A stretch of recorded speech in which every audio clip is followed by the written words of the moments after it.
सेवा में संपन्नता है, सेवा में संसाधन है, सेवा में साधन है और सेवा में स्वास्थ्य है। नमस्कार, मेरा नाम आदित्य अनिल गिरमे है। मैं कक्षा 8वीं में पढ़ता हूँ। मैं आज मानव सेवा ही ईश्वर सेवा है, इस विचार पर अपने विचार व्यक्त करना चाहता हूँ। मानव सेवा ही ईश्वर सेवा है, यह हम सबको बहुत ही अच्छी तरह से समझना चाहिए, क्योंकि आजकल मानव जो है वो बहुत सी चीजों की तरफ देखता है। प्रमुख धन की तरफ वो ज्यादा आकर्षक हो जाता है।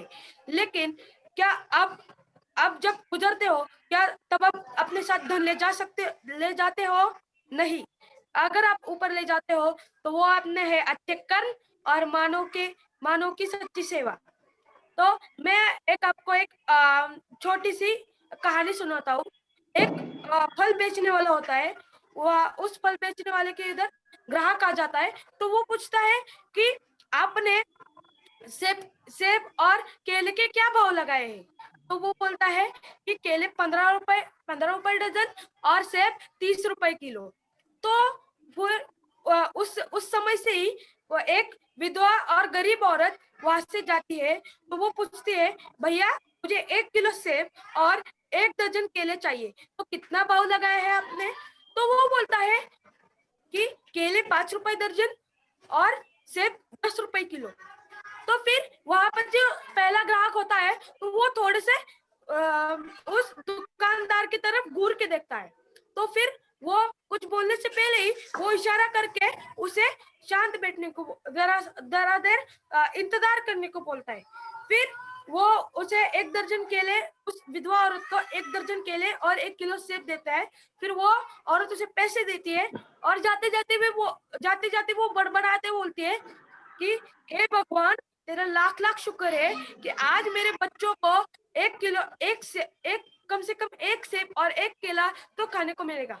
फिर उसी वक्त के बाद जब वो औरत निकल जाती है वहां से, तब वो पहला ग्राहक बोलता है कि आपने बहुत सामने ही आपने मुझे धोखा दिया है, छल किया है। तो वो बोलता है, भगवान की कसम मैंने कोई छल नहीं किया है। तो फिर वो जो ग्राहक है वो बोलता है कि मेरे लिए तुम 15 रुपए डजन केले और 30 रुपए किलो सेब लगाते हो, और उस विधवा औरत के लिए तुम 5 रुपए दर्जन और 5 रुपए दर्जन केले और 10 रुपए किलो सेब लगाते हो। ऐसा क्या अन्याय, क्यों अन्याय? तो वो दुकानदार बोलता है कि साहब, भगवान की कसम मैंने आपको धोखा नहीं दिया है, बस मैंने जो दाम है वो कम करके दिया है, क्योंकि वो विधवा औरत है, गरीब औरत है और वो 4 बेटों की माँ है। तो माँ कसम, जब मैं उसे भाव कम करके जब मैं उसे फल देता हूँ, तो ग्राहक बहुत भीड़ होती है ग्राहकों की मेरे दुकान में फल बेचने को। तो इससे हमें पता चलता है कि मानव की सेवा करने से ईश्वर से फल तो हमें मिलता है। एक और बात बताता हूँ, जब हम किसी शादी में जाते हैं तो हमें एक लिफाफा देते हैं और उस लिफाफे में थोड़े से पैसे देते हैं, और फिर भी वहां पे लिखा होता है कि कोई उपहार हमें नहीं चाहिए, फिर भी हम वो लिफाफा देना जरूरत समझते हैं।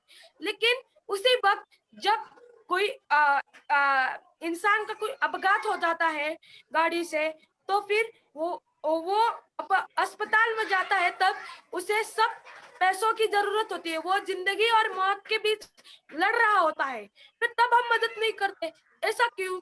अगर वो पैसे उन्हें नहीं चाहिए तो वो पैसे हम किसी को तो दे सकते हैं जिससे उसका भला हो और उसके अस्पताल में पूरी जो औषधि है या फिर ज्यादा पैसे है वो उसमें से भर जाए। और उस वक्त जो फैमिली रहती है उसको सबसे ज्यादा पैसे की जरूरत रहती है। एक और चीज, जब हम कोई दूसरी चीज लेते हैं, नई चीज, वो कभी ना कभी पुरानी हो जाती है, तो हम क्या करते हैं, उसे फेंक देते हैं कहीं, तो या फिर दूसरों को या फिर तोड़ देते हैं उससे। तो उससे अच्छा अगर उस चीज को गरीबों में दे दो अगर हमारे पुराने कपड़े, ये मेरे पुराने कपड़े ये पुराने हो गए और थोड़े से फट गए, तो मैं क्या करूंगा, मैं जहाँ पे फटे वहां पे थोड़ा सा उसे सी दूंगा और गरीबों को दे दूंगा, जिससे पुण्य भी बढ़ेगा और एक बच्चे को कपड़े वस्त्र पहनने को आएगा। जो बाकी के जो भी चीज खाना बचा हो तो हम फेंक देते हैं और उससे हमारा पूरा ये मतलब खराब हो जाता है। उससे अच्छा कि हम एक गरीब को अपने घर बुलाए, उसे खाना परोसे और उसे खाना दे, तो उसे 2 दिन का भूखा आज पेट भर के फिर वहां पे फुटपाथ पे सो जाएगा। तो इससे क्या होगा, इससे पुण्य बनेगा और मानव सेवा भी हो जाएगी।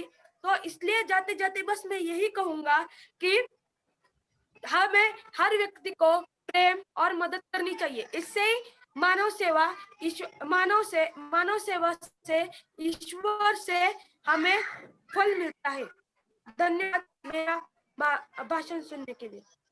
थैंक यू आदित्य, बहुत अच्छी बात बताई आपने। आपकी कम उम्र में समाज गुड। सेवा करने की लगन देखकर में आज हम मंत्रमुग्ध हो गए। बच्चों, मैं और एक बात बताना चाहूंगी, हम और कुछ नहीं कर सके तो बस इतना तो जरूर करेंगे कि आपके जो टेक्स्ट बुक होते हैं, नोटबुक होते हैं, जो पुराने होने पर आप रद्दी में दे देते हो, अगर आप वही बुक्स किसी ऐसे बच्चों को, गरीब बच्चों को दान में दे दे, तो हो सकता है आप जो उसके शिक्षा में जो योगदान करोगे, वो योगदान सबसे अधिक फायदेमंद होगा।